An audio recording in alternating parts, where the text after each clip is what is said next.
Hi అండి, అందరికీ నమస్తే. Welcome back to Satvika's veg cooking. ఈరోజు పొటాటో బజ్జీ ఎలా చేయాలో చూపిస్తున్నాను. ఎప్పుడు మిర్చి బజ్జీ కాకుండా ఈ విధంగా కూడా ట్రై చేయండి. టేస్ట్ అనేది చాలా బాగుంటుంది. టీ టైంలోకి అయితే చాలా టేస్టీగా ఉంటుంది. ఇప్పుడు ఒక 2 పొటాటోస్ తీసుకొని ఒకసారి కడిగి దానిపైన ఉన్న పీల్ తీసి పెట్టేసుకోండి. మీకు ఎన్ని బజ్జీలు కావాలో దాన్ని బట్టి పొటాటోస్ తీసుకోండి.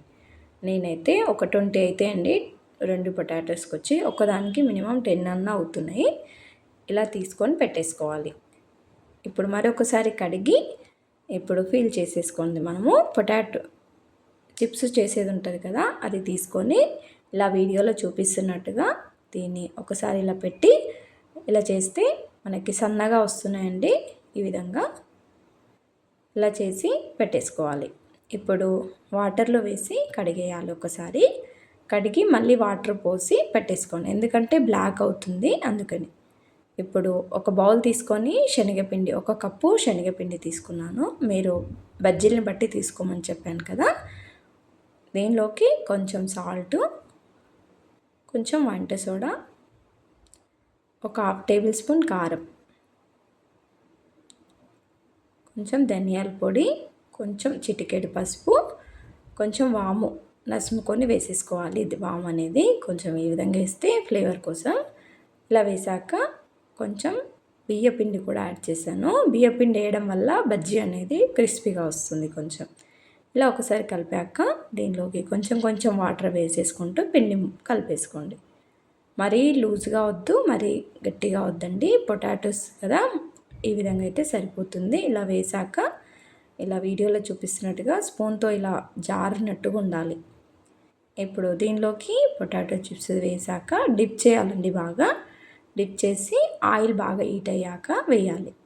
ఇలా 1 బై 1 ఈ విధంగా ఈవెన్గా వేసేసుకోండి. మీకు ఆయిల్ బట్టి ఎన్ని పడతాయో దాన్ని బట్టి వేసేసుకోవాలండి. హైలో పెట్టకండి, హైలో పెడితే లోపల అనేది ఉడకదు, పిండి పిండిగా ఉంటుంది. ఇలా మీడియం ఫ్లేమ్లో పెట్టేసుకొని ఇలా 1 బై 1 వేసాక ఒక్కసారి దాన్ని కాలనివ్వండి. కొంచెం ఒక 2 సెకండ్స్ అలా కాలాక ఒక సైడు టర్న్ చేసేసుకోండి. ఇలా స్లోగా చేసేసుకోవాలి, ఆయిల్ అనేది చిట్లుతుంది. ఇలా టర్న్ చేసేసుకుంటూ కాల్చుకోవాలి.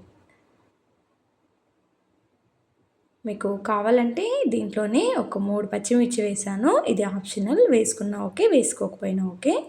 కొంచెం దాన్ని కట్ చేసుకొని వేసేసుకోండి. మనం మిర్చి బజ్జీకి ఘాట్లు పెట్టి వేస్తాం కదా, ఆ విధంగా వేసేస్తాను.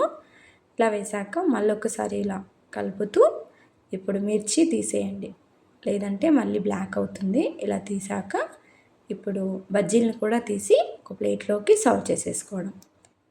అంతే అండి, చాలా బాగుంటుంది టేస్ట్. మీరు కూడా ట్రై చేయండి. ఎప్పుడు మిర్చి బజ్జీ కాకుండా ఈ విధంగా చేసేసుకొని తినేయండి. పిల్లలకు కానీ పెద్దలకు కానీ ఇలా చేసి పెట్టండి. వీడియో నచ్చితే లైక్, షేర్, సబ్స్క్రైబ్.